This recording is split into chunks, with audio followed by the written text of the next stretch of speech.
Oke, baiklah pada saat ini kita akan melanjutkan pelajaran dari medical missionary. Ini khusus untuk apa namanya kelas yang berkelanjutan ya. Karena kita tahu bahwa dari pelajaran waktu lalu kita tahu bahwa kita balik ke satu missionary class. Di pelajaran waktu lalu bahwa kita pelajari bahwa Tuhan mau untuk kita menerima meterai Tuhan. Dan kita tahu bahwa dalam pemeteraian Tuhan itu sebelum kecurahan Roh Kudus tanpa batas itu dicurahkan kepada kita tahu bahwa syarat untuk Tuhan bisa memberikan meterai kepada kita dan umat-umat Tuhan bisa kecurahan Roh Kudus tanpa batas itu adalah tanpa cacat noda, iya kan?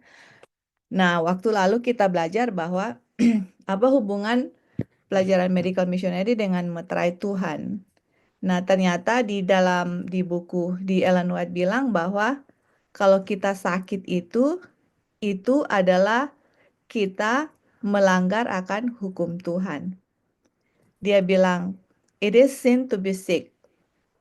Adalah dosa kalau kita sakit karena dosa sakit itu adalah hasil dari pelanggaran akan hukum Tuhan. Makanya di situ dikasih definisi dari penyakit itu adalah kita punya tubuh berusaha untuk membebaskan kita punya sistem itu dari kondisi disebabkan oleh pelanggaran akan hukum-hukum Tuhan. Nah, kalau kita masih sakit-sakit terus, kalau kita masih melanggar hukum Tuhan terus, itu garansi bahwa kita tidak bisa menerima meterai Tuhan.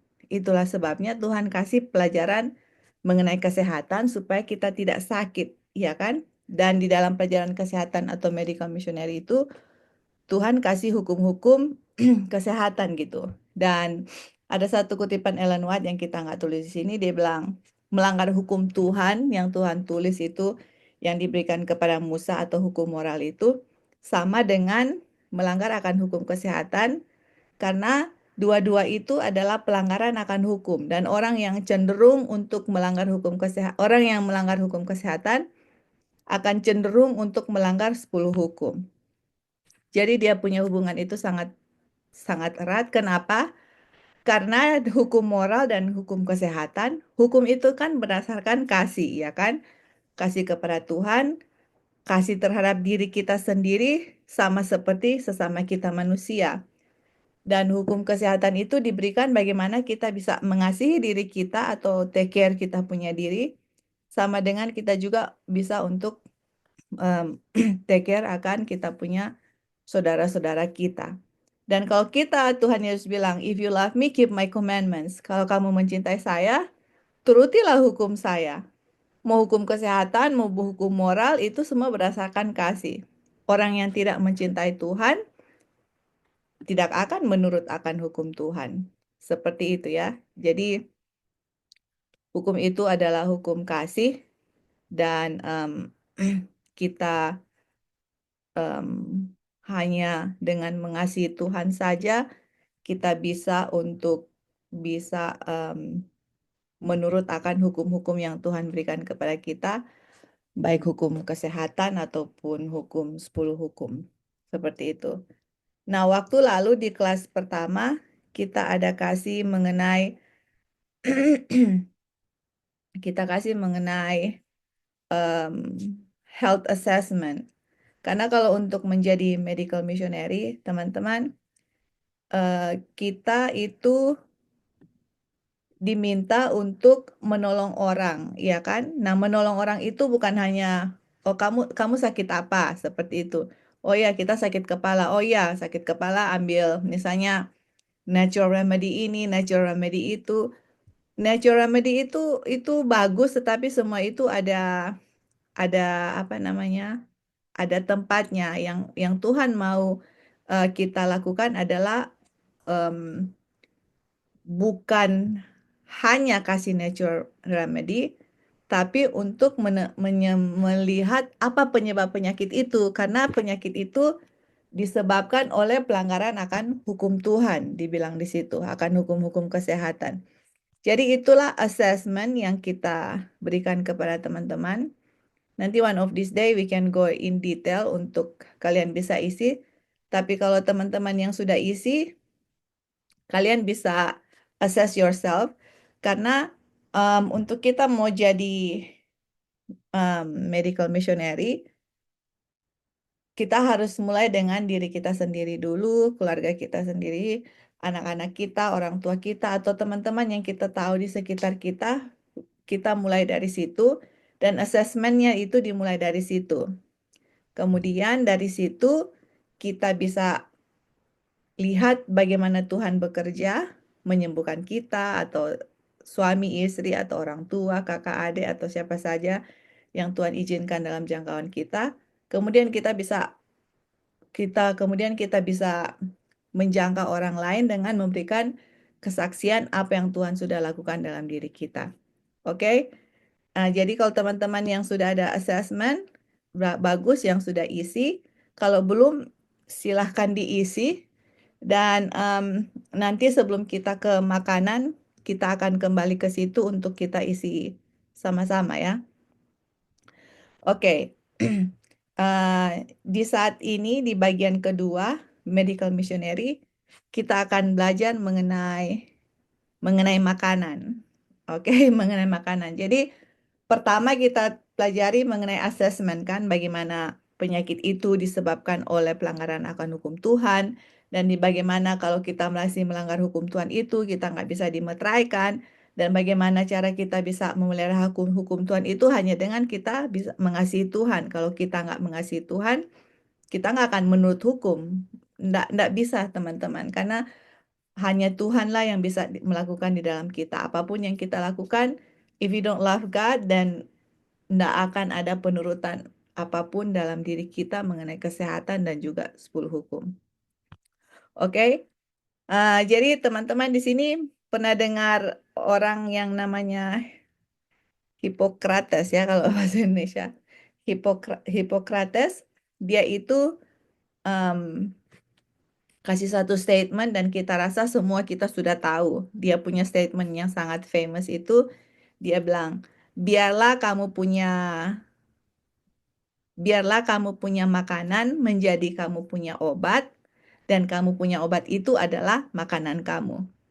Dia kasih statement itu. Jadi kalau kita dibilang di sini kalau kita sakit, yang untuk menjadi obat itu adalah kamu punya makanan, dan biarlah obat itu adalah makanan kamu. Nah, kita bisa lihat di sini ya, apakah dia punya statement itu benar atau tidak ya. Karena ini dia punya kutipan ini yang dia bilang itu sangat-sangat famous. Dan juga kalau teman-teman pernah dengar namanya orang yang namanya Henry Kissinger. Henry Kissinger ini kalau kita lihat di sini dia meninggalnya baru 2 tahun lalu ya. Tapi dia ini adalah seorang yang di Amerika ini dia seorang politik, diplomat, politician, political scientist. Dia itu adalah anggota dari Republican Party dan juga dia melayani National Security Advisor, dan juga dia melayani di bawah Presiden Richard Nixon dengan Gerald Ford di Amerika. Ada satu statement yang dia kasih yang kita mau share kepada teman-teman. Dia bilang, control oil and you can control nation. Jadi kalau kita mau kontrol itu satu negara, kontrol dia punya oil. Tapi control food and you can control the people. Kalau kita bisa kontrol itu makanan, kita bisa kontrol itu orang-orang. Nah, kalau kita lihat ini, dia punya statement ini yang dari Henry Kissinger. Kalian tahu kan Presiden Trump, dia mau serang negara-negara yang punya apa? Punya oil, punya minyak. Itu apa artinya? Amerika mau kontrol seluruh dunia ini.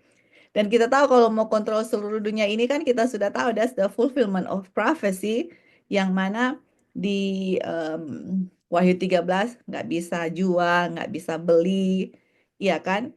Kalau nggak bisa jual, nggak bisa beli itu kan berbicara mengenai ekonomi, ya kan? Dia mau kontrol seluruh dunia ini dengan apa? Dia mau kontrol oil. Jadi statement ini sangat apa ya, sangat relevan untuk di zaman kita ini karena kita tahu em, dunia di sini akan bikin new world order yang jadi satu, em, one world, apalagi namanya, one world. Kalau ada yang bisa tolong kita. Tapi anyway, jadi dia mau kontrol seluruh dunia dengan cara mengontrol itu minyak. Dia attack itu negara-negara yang produksi minyak.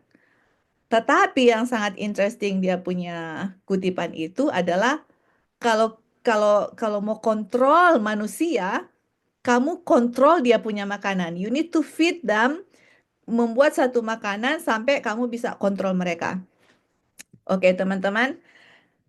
Kita lihat ya, apakah Henry Kissinger punya statement dengan Hippocrates punya statement itu betul atau enggak.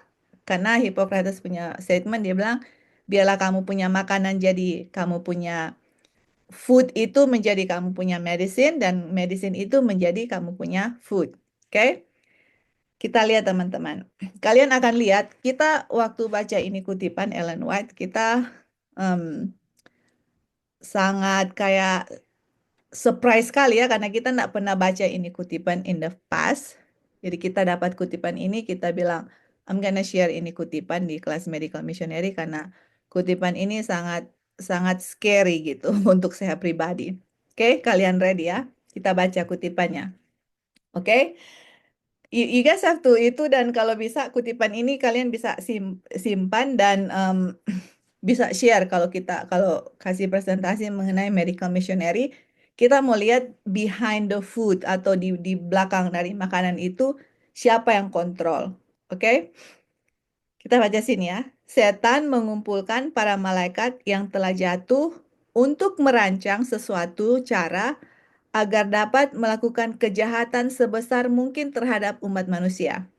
Nah, teman-teman, jadi setan ini dibilang di sini, Ellen White punya kutipan, dia kumpul, dia punya malaikat-malaikat yang jatuh, dan kemudian dari hasil kumpul itu mereka bikin meeting ya, perkumpulan itu, untuk setan itu minta ide gitu.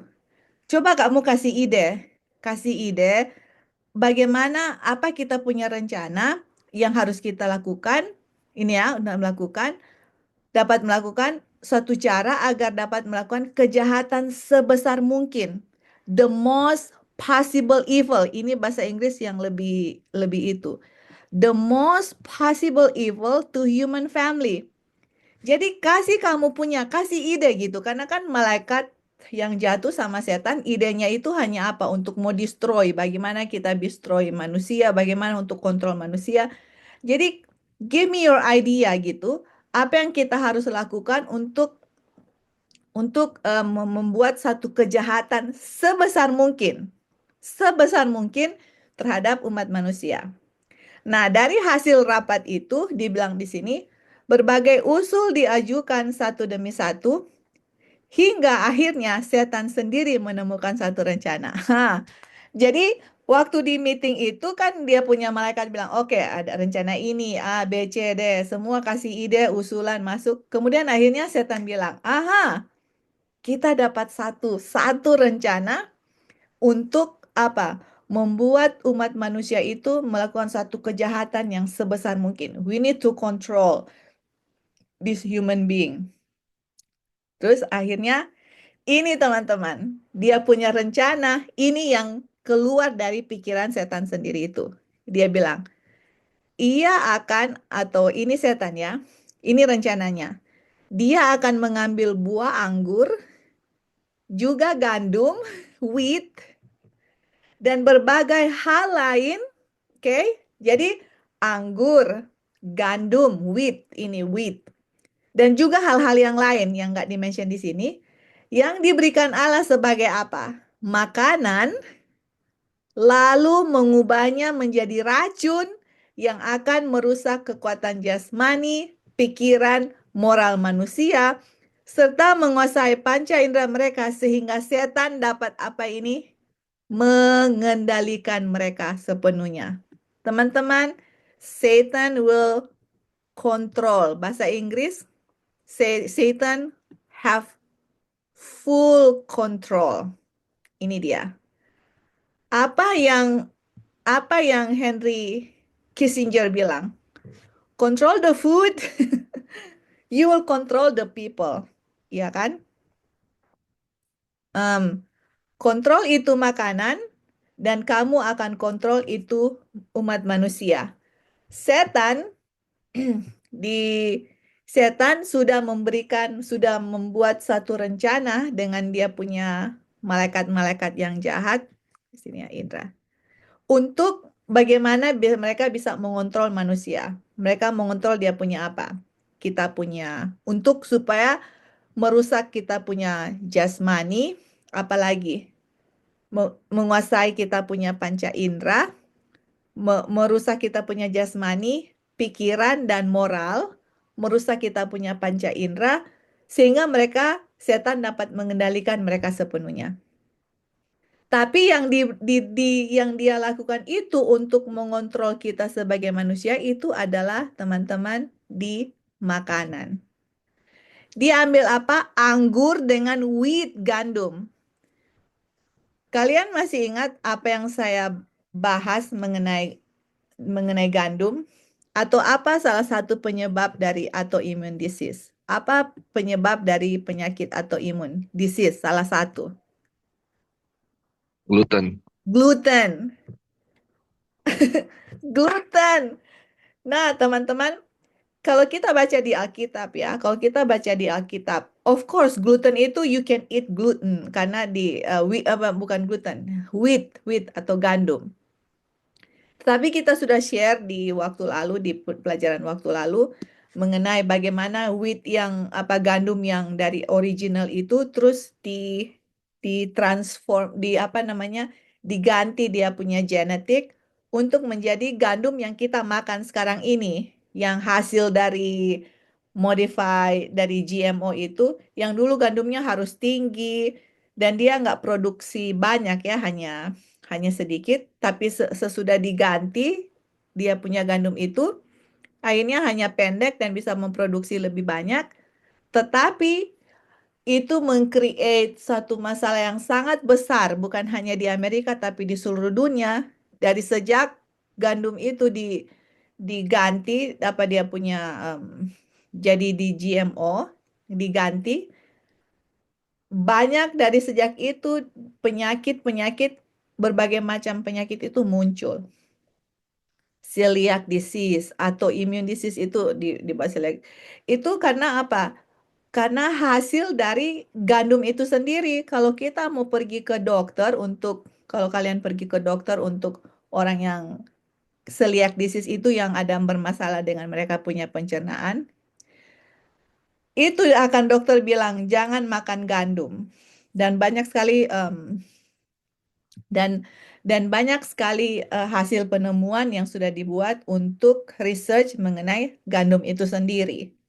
Nah, gandum itu sendiri bukan hanya sangat berbahaya untuk pencernaan kita, pencernaan orang-orang, tapi apalagi teman-teman kalau kalian beli gandum yang putih, oke, dan juga yang tidak organik.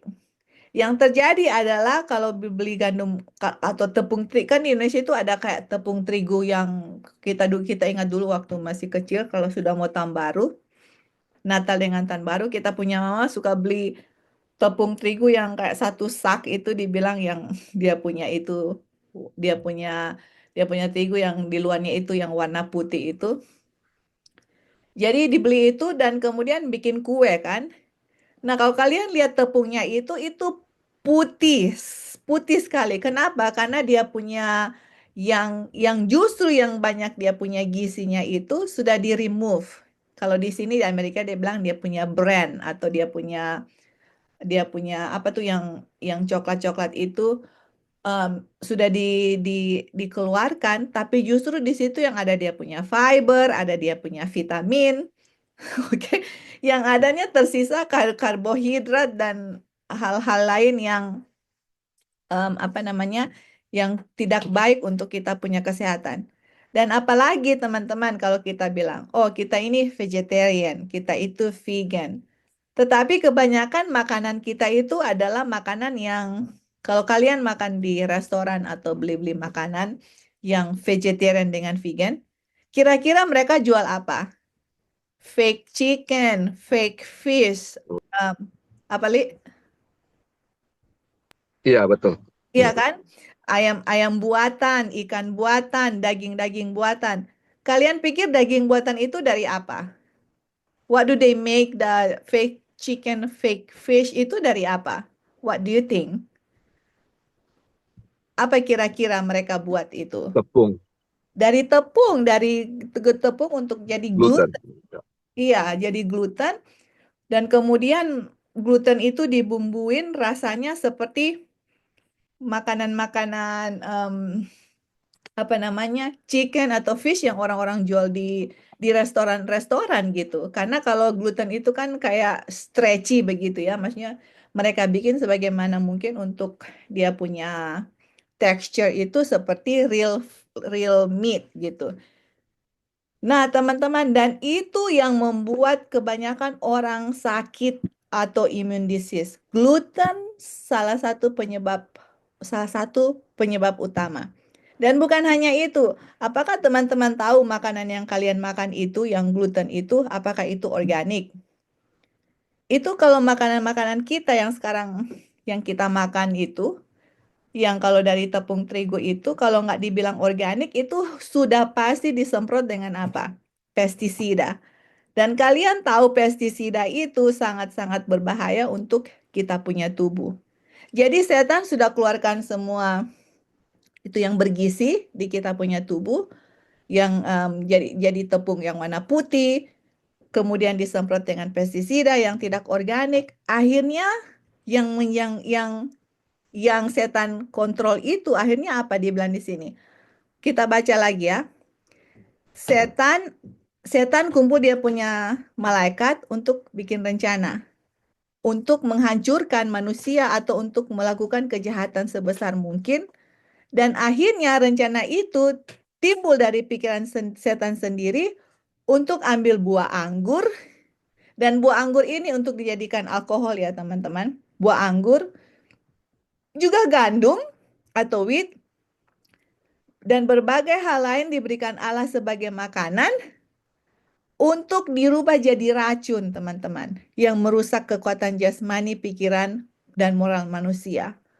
Sehingga setan dapat mengendalikan mereka sepenuhnya.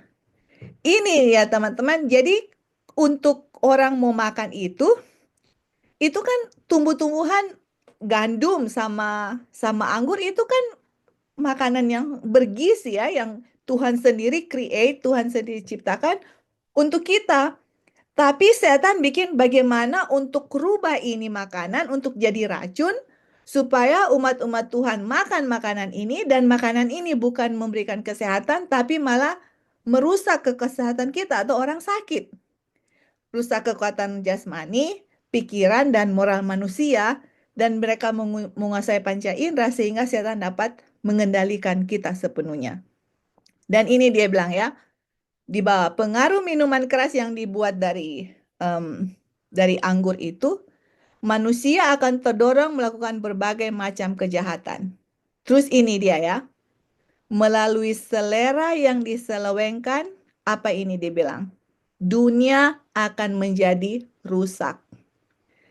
Ini ini yang Henry Kissinger bilang, control the food, then you will control the people. Kamu kontrol makanan orang itu, kamu kontrol. Kita kasih dia punya skenario, oke?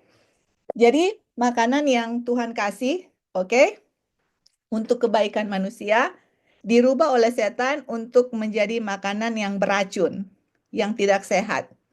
Anggur, em, anggur, gandum, oke? Terus sesudah setan bikin itu makanan dan hal-hal yang lain yang di sini ditulis dan kita akan belajar apa hal-hal yang lain yang setan rancang untuk bikin racun kita dan membuat kita punya jasmani, kita punya tubuh itu sakit ya. Nah, waktu setan rubah makanannya itu, oke? Sekarang makanan yang baik jadi tidak baik. Jadi racun, membuat kita sakit.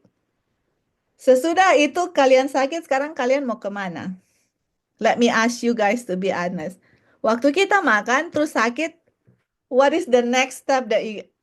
Oke, kita nggak perlu tanya kita. Secara umum lah, secara umum. Sesudah kita makan Makan sakit, kemana?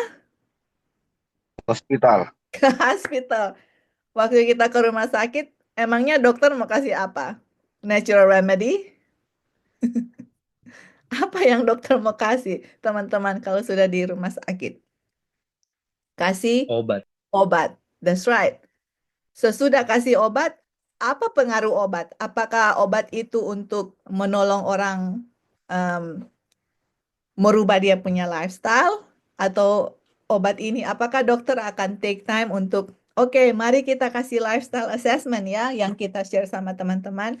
Coba kita lihat berapa kamu makan apa, apakah kamu pergi di matahari, bagaimana quality udara kalian tinggal, bagaimana air minum yang kalian minum, apa makanan yang kalian makan dari breakfast, lunch, and dinner, makanan pagi, siang, dengan malam, makanan apa saja yang kalian makan, apakah kalian makan di between meals, um, apa dokter mau spend time hours and hours, berjam-jam untuk duduk dengan pasiennya itu untuk assess. Karena untuk dokter itu, kalau dokter Advent, kalau dia betul-betul mengikuti konsensus Ellen White, dia akan assess karena Ellen White bilang penyakit itu muncul karena apa? Pelanggaran akan hukum kesehatan. That means dokter itu has to sit down, kemudian dia harus tanya, kamu sakit, dia mau assess dia punya lifestyle, kemudian dia harus kasih nasihat, you change this, ini yang bikin kamu sakit, ini yang bikin imun sistem turun, ini yang bikin penyakit atau imun, em, ini yang bikin penyakit jantung, excuse me, ini yang banyak. Jadi dokter akan kasih tahu kenapa orang itu sakit dan bagaimana untuk merubah mereka punya lifestyle, seperti itu. Tetapi yang kita dapati, walaupun you know, I mean, I don't wanna blame anybody ya. Semua punya masing-masing tanggung jawab dengan Tuhan. I'm just saying secara general umumnya kita sudah makan makanan yang beracun yang menyebabkan kita penyakit, sakit. Sesudah kita sakit, kita pergi ke rumah sakit, ambil obat yang bikin beracun juga untuk tubuh kita, teman-teman. Itu setan kontrol, food dengan pharmacy. Makanan, kemudian dari makanan pergi ke obat-obatan, dan kemudian setan bilang, ya, sekarang mereka harus bergantung kepada obat. Nanti, satu kali kelak nggak bisa jual beli, mereka harus menerima tanda binatang karena mereka punya kehidupan bergantung dari obat itu. Guys, do you see? Apakah kita bisa lihat dia punya rantai yang setan bikin itu untuk kontrol kita? Karena kalau kita masih ada satu penyakit yang masih bergantung kepada, you know, obat, oksigen, dan semua-semuanya itu, one of this day kalian mau beli itu bagaimana? Kan nubuatan sudah bilang kita nggak bisa jual, nggak bisa beli. Kalau kita masih bergantung kepada hal-hal itu, bagaimana nanti kalau nggak bisa jual beli, bisa nggak kita bisa hidup tanpa ada yang kita bergantung? Nah, jadi contoh ya, contoh. Kita kasih contoh. Kita kerja di satu pasien yang dia penyakit ALS. Oke, penyakit ALS itu adalah penyakit yang dia punya saraf-saraf itu rusak. Dia punya spinal cord rusak, dia punya di otak itu rusak, dia punya saraf-saraf. Jadi saraf-saraf itu karena sudah rusak, nggak bisa kontrol dia punya muscle atau dia punya em, otot begitu. Jadi dia punya tubuh itu paralyzed kayak orang lumpuh ya, memang lumpuh nggak bisa bergerak gitu. Dan waktu kita search kenapa sih kok bisa dia punya neuron rusak gitu, dia punya saraf itu rusak. Itu kenapa gitu ya? Kalian tahu salah satu penyebab itu adalah apa? Inflamasi atau imun. Jadi, inflamasi itu terjadi gara-gara apa, teman-teman? The food that you eat. Makanan yang kita makan gitu menyebabkan inflamasi di kita punya tubuh dan akhirnya tubuh itu menyerang kita punya saraf karena autoimun itu, teman-teman, penyakit autoimun, dia bisa serang anything, teman-teman. Mau kepala, mau mata, hidung, semua dia bisa serang kalau kalian dapat penyakit autoimun. Your immune system will destroy your own body gitu. Mau di orang penyakit gula itu atau immune disease, mau thyroid. Jadi kalau sudah diserang dan kalau orang penyakit yang ALS itu yang dia itu kayak paralyzed, teman-teman, mereka itu yang kita punya pasien yang kita jaga, yang kita kerja, dia itu harus pakai ventilator dengan juga terakhir dia baru pulang dari rumah sakit untuk kasih kasih lubang dia punya eh, di leher sini untuk di trakea ini kasih lubang untuk bikin hole atau kasih lubang untuk dia bisa breathe, dia bisa bernapas, tapi napasnya itu harus ada oksigen yang masuk di sini gitu. Jadi dia nggak bernapas dari hidung, tapi pernapasannya itu tergantung dari oksigen yang masuk dari dia punya trakea di sini. Nah, kalau coba bayangkan, kalau misalnya dia punya dia punya itu kan bergantung dari electricity ya atau dari ya dari electricity untuk dicolok di dinding dia punya electricity kemudian dia punya mesin itu berjalan dan bisa kasih oksigen, bisa monitor pakai ventilator, dia punya pernapasan dan segala macam. Terus habis itu makanannya harus dibuat lubang di perutnya untuk kasih makanan di situ gitu. Let me ask you, let me ask question. Kalau dia itu Seven Day Adventist, oke? Kalau kalian ada orang keluarga begitu, Seven Day Adventist. Itu teman-teman kalau mati lampu, kita sebagai yang jaga di situ atau nurse yang jaga itu harus tahu bagaimana untuk backup itu mesin yang ventilator itu untuk harus tahu di mana dia punya baterai atau harus tahu kalau ada generator atau ada yang lain-lain yang untuk bisa backup dia punya mesin itu. Kalau mesinnya itu habis baterai sama sekali, oke, dan kehidupan kita bergantung dari mesin itu, terus kita one of these day nggak bisa jual, nggak bisa beli, nggak bisa bikin transaksi, apa yang akan terjadi sama orang ini gitu? Kalau kehidupannya bergantung dari yang tracheostomy ini yang kasih oksigen, supply oksigen, kalau em, nggak bisa jual beli lagi, dia nggak bisa bayar dia punya electricity karena nggak bisa ada transaksi. Of course, hanya tinggal tunggu berapa menit itu akan mati karena kalau kita nggak ada oksigen, people's gonna die gitu. Sebegitulah orang bergantung kepada medis, teman-teman. Kalau atau orang yang kena penyakit gula harus kasih insulin, insulin terus gitu, bergantung kepada hal itu. Atau orang yang darah tinggi harus bergantung kepada obat untuk minum gitu.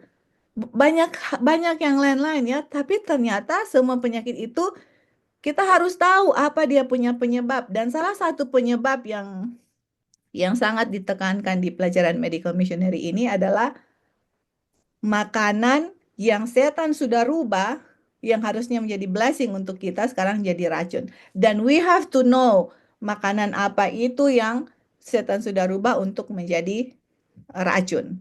Seperti itu. Oke? Sebelum lanjut, apa teman-teman ada tanggapan, pertanyaan di kutipan ini? Oke, kalau belum, kita lanjut ya. Nah, itulah sebabnya we need to say it loud, okay? Say it loud. I'm gonna challenge you, I'm gonna challenge myself, I'm gonna challenge my family too. Okay? Kita say it loud. Di saat kita makan, teman-teman, ini kan kita tahu bahwa setan ini mau kontrol kita punya makanan, oke? Setan mau kontrol kita lewat makanan kita. Sekarang sebelum kita makan, we need to say it out loud. I eat to heal, not to kill. Saya makan untuk apa? Heal, not to kill. Apa Hippocrates bilang? Biarlah makanan kamu menjadi obat, dan biarlah obat adalah makanan kamu. Oke, Lali, can you say it out loudly? Yang kita tulis di bawah ini. Ya, Say it out loud.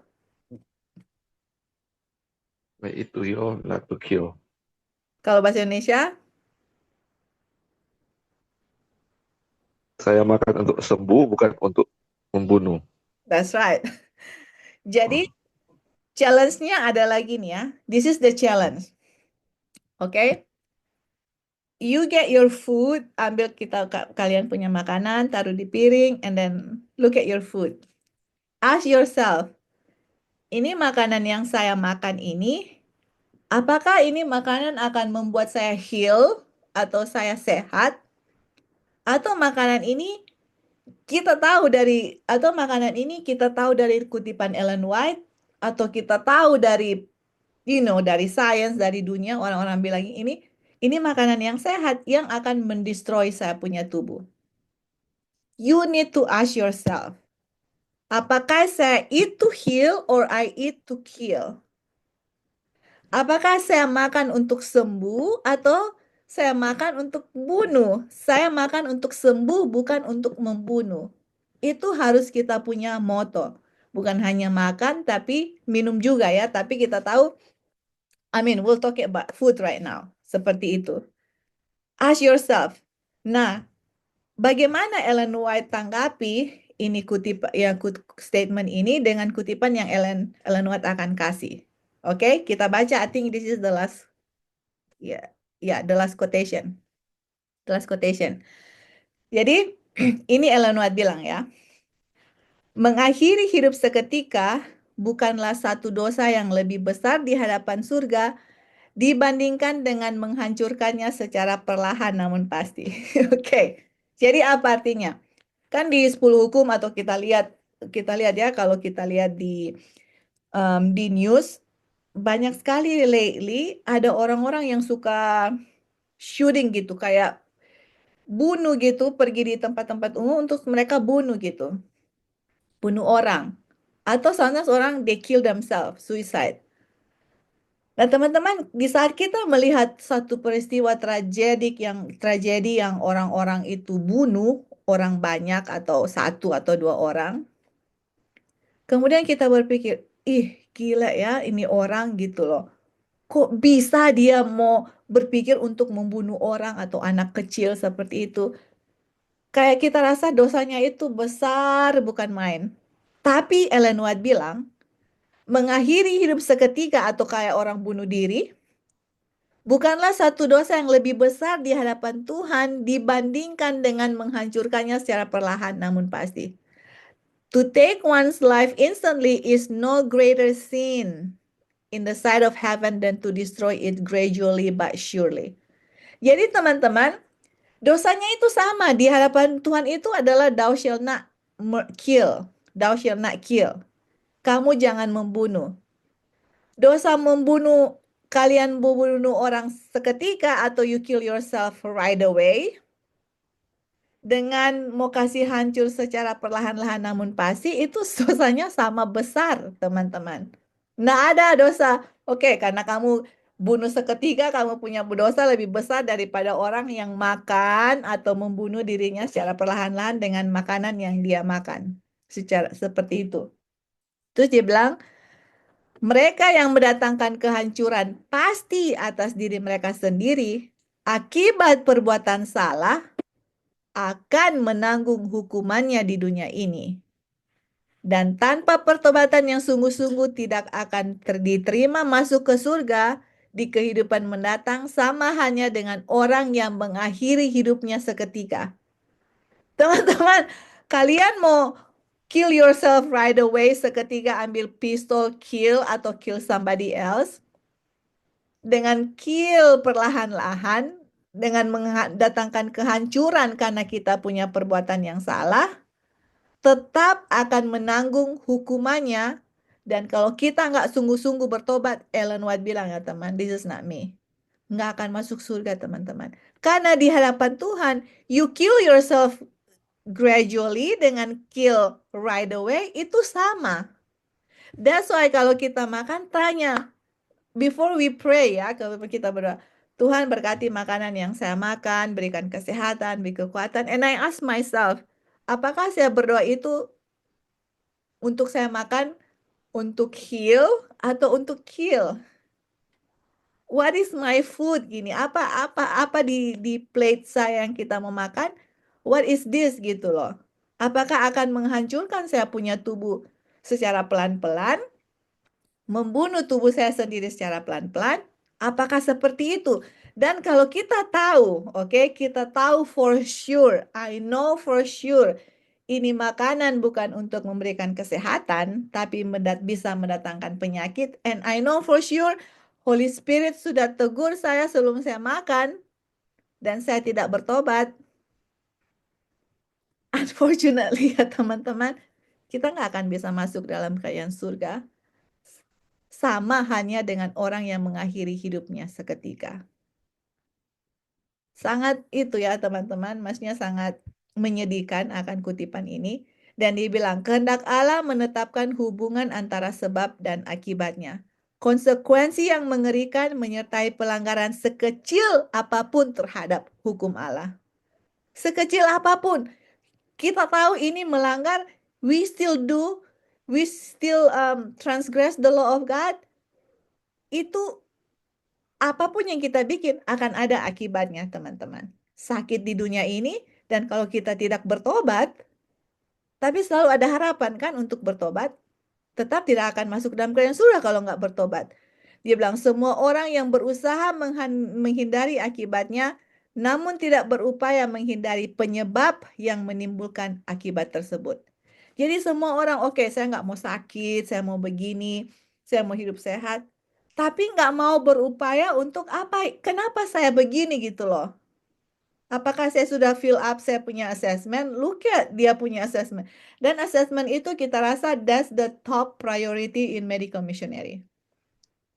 Kalau kita nggak bikin assessment itu, kita nggak isi, and I feel like, I'm lying to myself. Kita um, thinking that, I'm okay, I lie to myself. Kita nggak isi itu, dan kita nggak peduli itu. Then, you basically you don't care about yourself. Basically. Karena di assessment itu yang akan melihat di mana saya punya pelanggaran gitu. Apakah di makanan kah, apakah di olahraga kah, apakah di sinar matahari kah, atau apa. Dan kita share sama teman-teman, kita juga dipertanggungjawabkan hal yang sama ya. Jadi I'm not pointing finger at you, I'm pointing finger at myself too. Karena kita juga dipertanggungjawabkan hal yang sama. Seperti itu.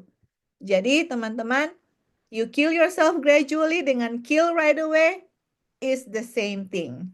Sin, transgress the law of God. Oke?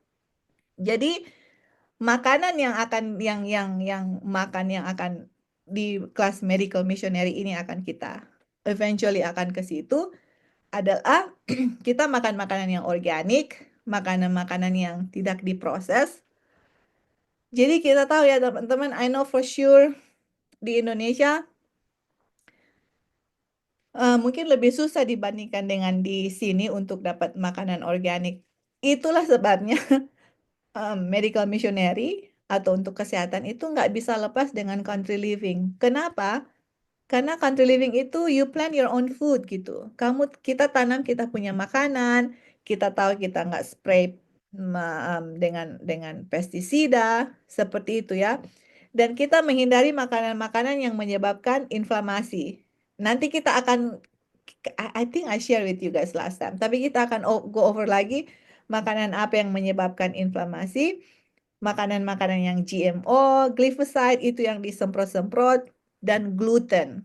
Itu tadi yang dari apa? Yang dari wheat, yang dari gandum itu. Kemudian bukan hanya itu, kita akan belajar bagaimana sebelum kita makan itu mau nuts, mau seeds, mau grains, atau legumes, sebaiknya itu harus direndam dan dikasih sprout. Kenapa? Kalau kita rendam dan kasih sprout itu nanti kita belajar itu biasanya di makanan-makanan ini ada anti-nutritionnya. Jadi ada anti-nutritionnya yang menghambat kita punya tubuh untuk absorb itu nutrisi-nutrisi yang lain.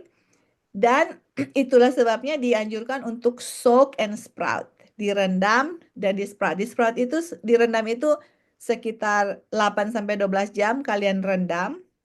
Kemudian ditiriskan airnya, dibiarkan itu selama 8-12 jam. Kalau kalian pernah coba bikin, apa namanya, kalau di Indonesia itu dari kacang ijo, toge, seperti itu. Toge kan itu sprouting ya dari kacang ijo yang warna putih keluar. Tapi nggak perlu sampai keluar panjang gitu. Yang penting ada dia punya ekor kecil keluar, itu udah sprouting. Dan sprouting itu akan membuat kita punya tubuh sangat mudah untuk mencerna kita punya makanan. Dia punya vitamin dengan mineral lebih akan meningkat kalau kita rendam dengan sprout kita punya makanan yang grain, nuts, and seeds. Seperti itu. Terus kalian harus tahu makanan apa yang membuat kita sensitif. Contoh ya, Orion, kita punya anak yang paling tua. Waktu dia kecil, dia itu banyak sekali eksema di dia punya muka merah-merah gitu. Ya, waktu dulu kita tahu ya kita vegetarian atau kita vegan lah. Tapi walaupun vegetarian dengan vegan, tapi kita nggak punya pengetahuan yang kita punya sekarang, yang bagaimana ada makanan-makanan yang dia sensitif. Ternyata makanan yang dia sensitif itu adalah salah satu adalah oatmeal atau apa bahasa Indonesia? Oatmeal. Yang orang-orang bikin di Havermut. Itu ya sensitif. Kalau kita makan itu, dia punya kulit itu akan merah-merah. Seperti itu. Jadi, kita akan belajar itu dengan lebih detail. Oke, bagaimana dia punya makanan-makanan ini, bagaimana kita bisa cook makanan yang healthy, yang kita makan untuk hidup, bukan untuk sembuh, untuk sembuh bukan untuk membunuh. Teman-teman, kita mau kasih satu video sebelum kita tutup dia punya ini dan kita mau share dengan apa yang kita mau bikin di Medical Missionary. I wanna share satu anak di sini. Oke ya, let me see. Kalian bisa lihat dia punya share screen Bisa ya. saya. Kita akan kasih ini di camp meeting yang kita pergi yang hari Sabat kemarin ini. Ada kasih yang co-founder dari Medical Missionary ini, dia seorang dokter namanya Dr. Joyce Che, dia orang Korea. Dia kasih testimoni mengenai orang anak ini. Nanti kita play sama kalian, dia akan bicara, I can translate kalau kalian masih kurang mengerti. But I'm pretty sure kalian bisa ngerti, but I will translate ya. Nah, sebelum kita kasih Dr. Joyce untuk kasih testimoni, kita kasih dia punya testimoni. Kita kasih dia anak ini. Jadi, anak ini lahir normal. Dia kena severe eczema 2 bulan. Langsung kita ingat sama orangnya. Orang dia punya muka, tangan belakang itu merah-merah. Tapi orang punya eczema enggak separah anak ini. Nanti kalian lihat dia punya situasi. Severe, sangat-sangat parah dia punya eczema. Terus bukan hanya itu, dia itu diarrhea sampai dia bisa diarrheanya 30 kali satu hari. Dan bukan hanya diarrhea, dia muntah-muntah. Umur 4-6 bulan. Dan karena dia punya kondisi ini yang sangat parah, dia dimasukkan di rumah sakit pada waktu dia umur 9 bulan. That is his history yang anak ini. Kita mau play dia punya testimoni dan kalian bisa let me know kalau kalian vomiting. And he was hospitalized at 9 months and kalian bisa dengar suara itu, Li? diagnosed with eosinophilic esophagitis. Bisa dengar suaranya? Bisa. Bisa. Oke. Yeah, okay, thank you. Yeah. The reason that I mentioned 2, 4, and 6 months is because you know that at that time, if you visit your doctor, you are given certain therapeutic interventions. And so it was after those therapeutic interventions that he developed the severe eczema, vomiting, and diarrhea. And what would happen is that he would develop this severe reaction, but you wouldn't know sometimes. Sometimes his mom would eat wheat, and then 3 days later, he would manifest with these. Apa itu dokter bilang? Apa dia punya mom eat? What did what did the mom eat and then dia experience severe eczema? Kalian lihat di video sini. Apa dia punya mama makan? Wheat. Wheat. That's right. Jadi waktu dia punya kan dia anak ini kan breastfeeding, tapi kenapa sama kayak orang yang dulu breastfeeding, kenapa dia punya muka-muka merah, badan merah, severe eczema, tapi sesudah mamanya makan wheat, dia 3 days sesudah itu dia having a severe eczema, oke? Kalian lihat. Rashes. And it developed so severely that he couldn't function. And so he was put on different treatments. You can see that he was put on topical steroids. He was given steroids to take by mouth. He was given also, because when you develop severe eczema, you have this condition called failure to thrive. And so the children aren't able to grow. And so although his mother was breastfeeding, she had to also give him infant formula because her doctor, the child's doctor, thought that he needed more nutrition. Oke, jadi ini Dr. Joyce, ini Dr. Joyce ya, dia salah satu co-founder Medical Missionary. Dia kasih testimoni yang mengenai anak ini. Ini bukan anaknya, ini anak orang lain yang mereka tolong.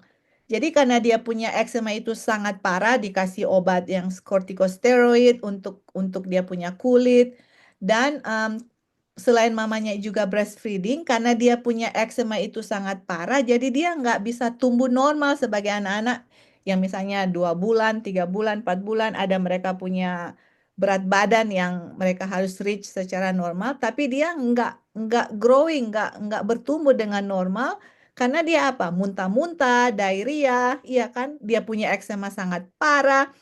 Jadi akhirnya mamanya ini bukan hanya kasih breastfeeding, tapi dia juga kasih infant formula, susu, oke? Lanjut. And so you can see more what he was having issues with. Now, he was having so much diarrhea and vomiting. Sometimes he would have 30 episodes a day. And because of that, he couldn't grow, he couldn't walk. This is what he looked like at 30 months. And he was about 15. Oke, teman-teman, ini karena dia muntah-muntah terus dengan diarrhea, jadi dia nggak bisa bertumbuh normal. Dan ini anak-anak ini sudah 2 tahun lebih, tapi masih kayak bayi dan dia hanya 15 pounds. 15 pounds itu sekitar 6,5 kilo di Indonesia. Sudah 2 tahun lebih. Pounds at about 2 years of age. And his mother, you know, she was the daughter of a university professor. And so she was very well educated, but she was being convinced more and more as she was praying and asking the Lord what to do, that God wanted to heal her child in a way that would really glorify his name. And so she was praying what to do. And she sought out different people. And one of the people that she sought out was my friend Mercy.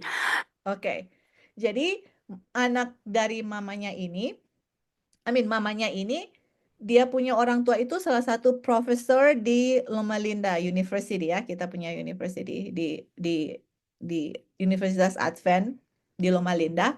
Jadi mamanya ini bukan orang yang nggak tahu apa-apa, tapi well educated dibilang di situ. Dan dia berdoa sama Tuhan sungguh-sungguh untuk bagaimana anaknya ini bisa disembuhkan. Dan dia berdoa, dia cari jalan bagaimana gitu, sebagai seorang ibu, kalau saya juga experience seperti itu, kayak bagaimana untuk anak saya. Kalau saya punya anak seperti itu, kita akan concern juga ya, bagaimana untuk anak saya ini bisa sembuh. Dan sesudah dia berdoa akhirnya dia menemukan ini yang tadi dia bilang. Dr. Joyce bilang, my friend Mercy. Mercy itu salah satu another co-founder, jadi ada 2 orang di Med Missionary, kelas yang kita ambil. Ini satu namanya Dr. Joyce Cha, orang Korea, dan satu Mercy, dia orang Spanish. Nah, mamanya itu akhirnya bertemu dengan Mercy. Nah, kalian akan lihat apa yang dikasih treat sama anak ini. And Mercy began helping her son by first doing some healing broths, helping him with certain enemas, using garlic broth, using breast milk, using certain vegetable blends and aloe vera and this type of thing. Guess what happened? Well, he started to heal. You know, he started to be able to tolerate certain foods. This is the infant formula they were using with coconut water, coconut milk, with sprouted beans and sprouted pseudograins. These are some of the things that we use for the autoimmune recovery program that we have. And the diarrhea slowed down. Aha, teman-teman. Jadi waktu mamanya ini ketemu dengan Mercy, Mercy-nya ini tolong anaknya ini dia kasih bikin susu, tapi susu bukan dari infant formula itu, tapi tadi dari bilang apa, dari coconut milk dengan coconut water begitu. Dan kemudian makanan yang diberikan itu, makanannya itu di-soak dengan di-sprout, direndam. Mau dia punya legum, dia punya seeds itu direndam, kemudian di-sprouting, dan itu yang tadi dia bilang. Ini yang program yang mereka lakukan untuk menyembuhkan autoimmune disease, ya. Dan kemudian waktu diberikan makanan itu kepada anak itu stop diarrhea. Yang biasanya 30 kali satu hari, akhirnya dia stop, dia punya diarrhea. Oke, continue ya. I just want you guys to listen to this testimony. 2 bowel movements a day instead of like 30. Jadi, karena sesudah dikasih makanan ini, biasanya dia 30 kali diarrhea, sekarang hanya 2 kali bowel movement. The vomiting stopped. The skin slowly began to heal. He started gaining weight. The problem was, though, by this time, what happened was that what would you do? What would you think if you saw a family with a child that was not developing properly? Oke. Nah, jadi ini ya, jadi anaknya itu sembuh. Kalian dengar sendiri ya, dia punya skin sudah mulai bagus, sudah stop berdiarrhea, sudah stop vomiting. Tetapi karena anaknya ini dari waktu dia kecil ini kan muntah-muntah terus sama diarrhea. Jadi karena dia muntah terus sama diarrhea, dia punya pertumbuhan itu kan tidak normal seperti anak-anak yang biasa, right? Kemudian orang-orang yang lihat sama anak ini, mereka concern kok kenapa anaknya ini let's say sudah 2 tahun tapi masih kecil, walaupun dia punya vomiting dengan diarrhea udah stop, tapi kan penyakitnya ini dari kecil gitu. Jadi it needs time, perlu waktu untuk anaknya ini bertumbuh dengan normal. Tapi orang-orang yang lihat itu kayak, anaknya ini kok kecil sekali gini. Mereka concern, akhirnya mereka lapor. Ini yang Dr. Joyce mau bilang, laporin orang tuanya ke Child Protective Services. Di Amerika ada seperti itu. Kalau kalian orang di Amerika, kalau lihat anaknya, misalnya mereka ada tetangga, terus lihat anaknya ini kayak child abuse atau anaknya ini ada something wrong, mereka bisa lapor orang tua itu ke Child Protective Services, kemudian mereka akan datang lihat anak itu dan mereka akan decide apa yang akan melakukan kepada anak itu. Dan ini yang Dr. Joyce akan bilang ya. For over a year, maybe 2. You would think maybe there's something wrong with this family. And they were reported to Child Protective Services. And what happens when you go to when you're reported, you are considered guilty until you are proven innocent. And so they went to the hospital, the child was hospitalized. I, as a physician, if I see you in the hospital, even if you tell me my child cannot tolerate this infant formula, he's severely allergic, because you look like a bad parent, I will have to go down the same route as you already have and test everything out. And so what happened is that he was tried on everything again, tried on all the infant formulas. He had a nasogastric tube. He was fed 24 hours until he threw up. Because when they feed you with a nasogastric tube in the hospital, they don't know that you're supposed to rest your stomach every 5 hours or 4 or 5 hours, right? And so they don't know this. It's constant 24. And so it's not because the medical practice is bad at all. It's just that they don't know some of these principles. Amen? Oke, jadi karena orang tuanya ini dilaporin kepada Child Protective Services, yang mana anaknya ini nggak tumbuh normal, akhirnya anak ini disuruh dibawa ke rumah sakit karena anaknya ini nggak normal dia punya weight itu atau dia punya berat badan itu. Sorry, anaknya ini berat badannya tidak normal. Jadi disuruh hukum ya di Amerika, disuruh untuk kasih masuk di rumah sakit, kemudian kasih apa? Infant formula. Kayak yang waktu dulu lagi ya, dikasih infant formula, dikasih tubing di dia punya perut untuk dia di IV. Sorry, untuk dia kasih nutrisi karena memang begitu protokol di rumah sakit di sini. Kalau ada yang berat badannya itu tidak sesuai, harus dikasih something untuk gain weight begitu. Jadi anaknya di force begitu karena dilaporin orang tuanya gitu. Jadi waktu dikasih makan setiap jam, nggak dia punya perut itu nonstop, karena mereka mau kasih gain weight cepat, akhirnya yang terjadi apa? Anak ini start lagi muntah-muntah. What happened is that all the things came back, the vomiting, the allergic reactions, the eczema, the difficulty breathing, the diarrhea. And pretty soon he was put on total parental nutrition, which is where they feed you through an IV. And it was at this point that, when he had been sent to Child Protective Services and the mother called us, she said, please, can you talk to the doctors here? And Mercy called me and she said, what do we do? I said, I am scared. And I didn't know how to talk to her doctor. Isn't that scary? Like, I'm a doctor and I don't know how to talk to her doctor friends because I'm scared of my license, but I'm supposed to be able to help God's people. Amen.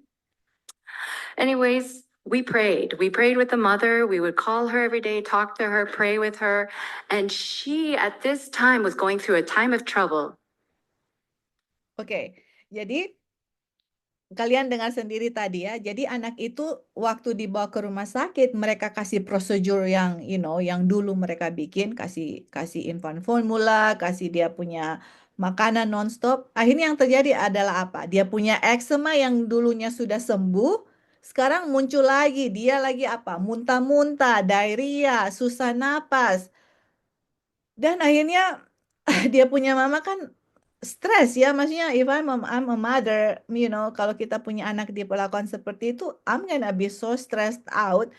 Dan yang mamanya bikin adalah apa? Dia call lagi ini Mercy sama Dr. Joyce untuk help dia gitu, dan akhirnya dia minta Dr. Joyce kalau bisa ngomong sama dokter yang jaga sama anaknya itu untuk kasih keluar anaknya untuk go back lagi di yang treatment yang dia bikin dulu gitu. Nah, ini kan di Amerika teman-teman, sebagai dokter atau nurse, you have license ya. I have license, dokter punya license.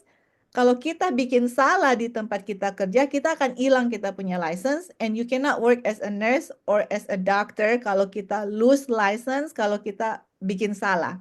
Nah, ini Dr. Joyce kan dia dokter, jadi kalau dia say something kepada dokter itu untuk suggest something, kemudian ada something wrong dengan anak-anak, Dr. Joyce ini bisa di-sue dan bisa lose dia punya license untuk kasih suggestion something kepada dokter gitu loh. Tapi akhirnya mereka berdoa untuk bagaimana Tuhan bisa buka jalan untuk anak ini ya. Nah, this is what happened, dan kalian akan lihat at the end, okay? And she said, I give my child to Jesus. She gave her child to Jesus, and God brought onto the team a doctor who believed her. And when her child almost died from having the IV parenteral nutrition, the whole team rushed in. And the doctor who came in said, we are going to do whatever this mother says to do. And that child was able to go home. And where they restarted all of the things that they had been doing prior to being hospitalized. And within, I think it was about 6 months, he looked like this. Oke. Jadi waktu mereka berdoa sungguh-sungguh, akhirnya yang terjadi adalah apa?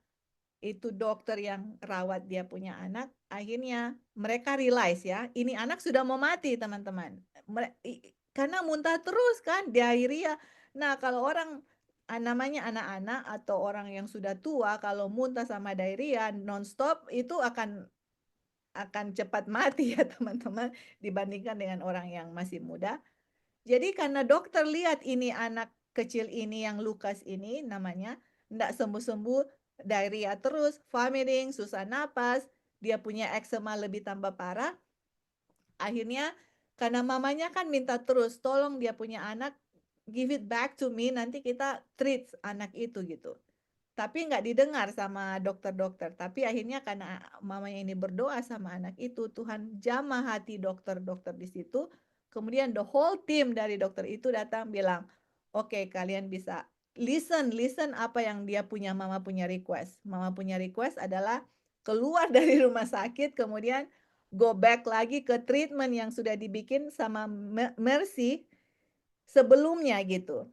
Dan kemudian pas treatmentnya itu dibikin lagi yang mereka soaking, sprout, oke, makanannya kasih keluar makanan-makanan yang ada alergi, wheat dan segala macam itu, kemudian dikasih infant formula dengan coconut water, coconut milk, yang bikin sendiri ya teman-teman, bukan dijual. Akhirnya anak ini sembuh, teman-teman. Dan dikasih picture ya di It's a sini. miracle, amen? The way that the Lord heals. And when he was 6 years old, we got to celebrate his birthday. He now has 2 siblings, 2 younger. Anyway, oke, jadi ini anak ini ya, udah besar dan umur 6 tahun waktu di picture ini. Jadi teman-teman, this is what I'm trying to say. Kita sudah baca tadi kutipannya, setan mau menghancurkan kita, right? Makanan-makanan yang kita makan, minuman-minuman yang kita minum, teman-teman, setan bikin rencana untuk apa? Membuat kita sakit supaya dia bisa kontrol. Tapi di saat kita change, kita punya lifestyle, kita punya makanan, apalagi karena kenapa setan attack di makanan? Karena itu yang kita makan setiap hari. Banyak orang kena penyakit kulit, penyakit atau imun, penyakit anything, you name it gitu. Kalau kalian bikin assessment, oke, kasih itu assessment yang kita kasih waktu lalu you do your assessment. Kalian pasti akan lihat bagaimana transgression ya, pelanggaran-pelanggaran dari hukum-hukum Tuhan yang dilakukan gitu. Apalagi coba kalian cari tahu dia punya makanannya. Makan pagi apa di Amerika, cereal, makan roti, makan ini semua pasti dari wheat. Itu setan already make a plan yang kita baca Ellen White punya kutipan untuk membuat makanan yang Tuhan ciptakan untuk kita punya kepentingan malah sekarang jadi racun untuk membunuh kita. Dan ini baru satu testimoni teman-teman. Nanti I will share more testimony in the future bagaimana Tuhan menyembuhkan mereka when they change their lifestyle. Mereka ganti lifestyle dan ganti makanan-makanan yang membuat mereka sakit. Seperti itu. Oke, itulah sebabnya dibilang di sini 3 Yohanes 1:2, Beloved, saudara-saudara yang kekasih, I wish above all things, saya berkeinginan di atas segala sesuatu supaya kita itu prosper di dalam kita punya kesehatan, sama dengan kita punya jiwa juga prosper ya. Jadi inilah Tuhan mau untuk kita prosper, dengan kita punya kesehatan, dia nggak mau kita sakit, dia mau kita menurut akan hukumnya supaya kita bisa sembuh. Dan penurutan itu hanya bisa didapat dengan kita mengasihi akan Tuhan. Kalau kita makan, teman-teman, ini yang kita dapat. We just don't eat untuk ini. Aduh, ini makanan mau bunuh kita atau bikin kasih sehat kita. So I'm just focus about kita punya fokus di mana? Di makanan. You were just thinking about the food. Coba kita fokus kepada Tuhan Yesus. Fokus kepada Tuhan Yesus dan lihat, renungkan akan Tuhan Yesus dan kalian renungkan Tuhan Yesus di Getsemani yang ini dia punya decision yang dia mau make ya. Dia punya keputusan yang dia mau make di Getsemani. Waktu di Getsemani, Tuhan Yesus masih bisa kembali ke surga, teman-teman. Ellen White bilang, it is not too late. Belum terlambat bagi Yesus untuk kembali ke surga gitu. It is not too late bikin decision. Dia bisa kembali ke surga without mati untuk kita atau menderita untuk kita. Teman-teman, Tuhan Yesus terlungkup ke tanah dan dia menangis dan dia berdoa sama Tuhan sampai darah sampai dia berkeringat darah dan dia bilang apa, teman-teman? Thy will be done. Kalau bisa cawan ini lalu dari saya, kalau bisa, tapi kalau enggak, thy will be done. Teman-teman, when we think about it, when we struggle, kita punya food, kita punya makanan itu enggak seberapa besar dibandingkan dengan Tuhan struggle untuk menyelamatkan kita. You get it? Understand? Jadi kalau kita makan, aduh Tuhan, kita mau makan buah-buah, kita mau makan ini sayur-sayur, kita mau makan-makan, ini sepertinya nggak enak, kita struggle gitu. But when we think about Jesus, kalau kita pikir mengenai Yesus, renungkan bagaimana dia struggle untuk menyelamatkan kita akan lihat apa sih makanan ini dibandingkan dengan Tuhan Yesus punya penderitaan untuk saya gitu. Jadi semua yang kita bikin, we think about Jesus. Apa yang Yesus bikin untuk saya gitu? Apakah ini apakah ini sama dengan yang compare dengan yang Tuhan Yesus bikin? Apakah sama dia punya nilai penderitaan yang Yesus menderita dibandingkan dengan saya hanya untuk menyangkal sesuatu makanan yang saya tahu enak terus kita nggak makan? You know what I'm saying?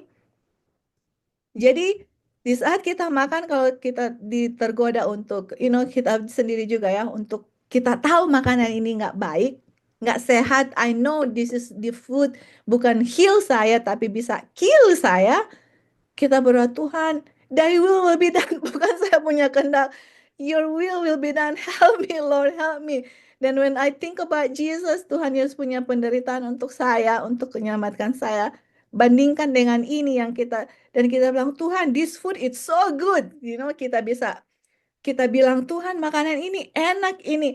Makanan ini membuat saya sehat, saya kuat. Makanan ini bisa membuat saya punya muka berseri-seri, saya punya tubuh jadi lebih kuat, bukan jadi lemah. Man, when I think about it, waktu kita switch di kita punya otak, makanan yang mungkin saya nggak suka karena kita sudah biasa makan makanan enak, and then makan makanan yang simple sepertinya nggak enak di mulut saya. And when I said this food it's so good dan kalian makan 5 jam atau 6 jam yang memang kalian lapar, teman-teman, the food's gonna taste so delicious. Makanannya akan menjadi enak when we think about that. Dan kita memikirkan kasih Kristus, the food's gonna become your friend, teman-teman. Makanan itu akan menjadi kita punya teman, bukan kita punya enemy. Dan kita akan enjoy the food, kita akan enjoy the fullness of God's blessing yang dia sudah janjikan kepada kita untuk diberikan untuk kita yang mau menurut dan mencintai dia ya, teman-teman. Nah, jadi kita punya kelas medical missionary sudah selesai dan kita mau introduce something tapi nanti next week, teman-teman, mengenai makanan. Karena kita mau untuk teman-teman, kalau teman-teman belum do your lifestyle assessment, please do and pray to God. Apa yang dari lifestyle assessment ini yang kita masih langgar, kemudian dari pelanggaran itu bisa membuat saya sakit atau saya membunuh diri saya secara perlahan-lahan. You ask yourself and pray. Karena kalau kita nggak bikin itu, kita nggak tahu saya di mana pelanggaran saya atau saya apa gitu. Nanti dari situ kita akan belajar mengenai makanan dan seterusnya. Karena teman-teman, untuk kita semua menjadi medical missionary, we have to know ini penyakit ini apa, kenapa dia sakit ini, bagaimana untuk menolong orang itu. Tapi kalau kita nggak start dengan diri kita sendiri, how can you heal? How can you help others? You cannot even help yourself. Bagaimana kita mau kasih testimoni kepada orang lain? I myself do not have my own testimony. Bagaimana kita mau bilang, oh Tuhan sembuhkan, Tuhan sudah sembuhkan kita dengan kuasanya, dengan penurutan.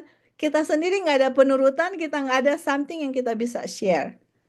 It's not powerful, teman-teman. Orang harus lihat apa yang kalian lakukan, bukan apa yang you say, but what you do. Seperti itu. And then when they see the result dari kita punya obedience, we have testimony kayak Dr. Joyce tadi kasih testimony, that's powerful kan? And people wanna, oh, what is your program? What did God do? Apa yang Tuhan lakukan sampai orang ini sembuh? And then we introduce dan mereka akan believe. Kenapa? Karena ada great testimony, miracle yang Tuhan lakukan dari hasil obedience kepada Tuhan gitu. Apalagi dengan lifestyle atau makanan ya. Oke, teman-teman, sebelum kita tutup, ada pertanyaan atau tambahan, silakan. Dan kita mau untuk, kalau bisa, fill up your lifestyle assessment. Dan next week kita ada satu assessment, bukan assessment. Ya, kelas berikut akan ada sesuatu yang kita akan mau start doing, mau start bikin dari makanan ini ya, makanan itu sendiri gitu. What we gonna do about it. Oke, ada pertanyaan? Komentar, tambahan? Joy, Tan- halo. Kak Acil apa Tante Kori mau duluan? Tante Kori duluan. Oh, Tante Kori duluan kata. Silakan Tan. Oh, oke. Ya, terima kasih. Kita terlambat masuk, tapi masuk. Ada juga yang poin yang kita ambil. Yang asesmen yang dikasih itu, so di 15 lembar, memang sih tertegur waktu baca-baca. Belum isi semua ya. Ya, itu Baru kan. sampai di apa ini. Tapi ya jujur aja masukin aja semua. Tapi setelah lihat evaluasi memang banyak pelanggaran sih, banyak juga pelanggaran walaupun lalu so sempat apa tuh alasan pernah karena dioperasi terus kekurangan itu akhirnya semakan dan sekarang lah walaupun terbatas tuh makan tapi semakan ikan ya ikan sama yang lain dan kita juga kopi supaya Juan sama Elil isi cuma waktunya ya. Karena ada 15 lembar cukup Banyak, memakan waktu juga. betul. Dan iya. Ada yang mau ditanya tapi karena kita mau ke Manado ini sama Tante Marsha jadi nanti berikut kali. Cuman mau bilang terima kasih aja dulu. Nanti mungkin pribadi aja nanti Bapak panggil Joy kan buat menanya. Sounds good. Jangan sekarang. Iya. Terima kasih. Silahkan Acil. Thank you Tan. Oke Kak Acil. Go ahead Kak. Ya, thank you Joy. Ini ya ngeri juga ya terang punya makanan. Karena sama juga terang lagi gali kubur ya. Yes. Exactly. Kalau terang makan sembarangan. Ya, betul. Dan kita seenak-enaknya. Ya. Iya. Terus ya juga bukan cuma makanan ya. Kalau terang tidurnya nggak benar. Serang melanggar hukum kesehatan ya itu semua ya ikat satu dengan yang lain ya, terikat satu dengan yang lain. Ya, mudah-mudahan inilah ya, terang lebih apa? Sorry, ada gangguan tadi. Lebih apa mengikuti ini medical missionary, jadi terang bisa hidup sehat. Ya, yang Tuhan mau, yang bukan yang terang mau. Amen. Thank you, Joy. Ya, thank you Kak. Thy will be done. Sama dengan Tuhan Yesus. Tuhan punya kehendak yang jadi, bukan saya. Bukan saya punya kemauan, bukan saya punya selera, tapi Tuhan punya. Thank you Kak Acil. Ada lagi sebelum kita berdoa? Jadi kita hanya mau coba batas 1,5 jam the most dari presentasi. Jadi karena dia punya itu sudah 1,5 jam, jadi I'm gonna share next time. yang untuk the next program. Gabriel, Lali, ada teman-teman yang lain? Oke. Oke, mungkin tidak ada ya. Oke, puji Tuhan, bisa selesai.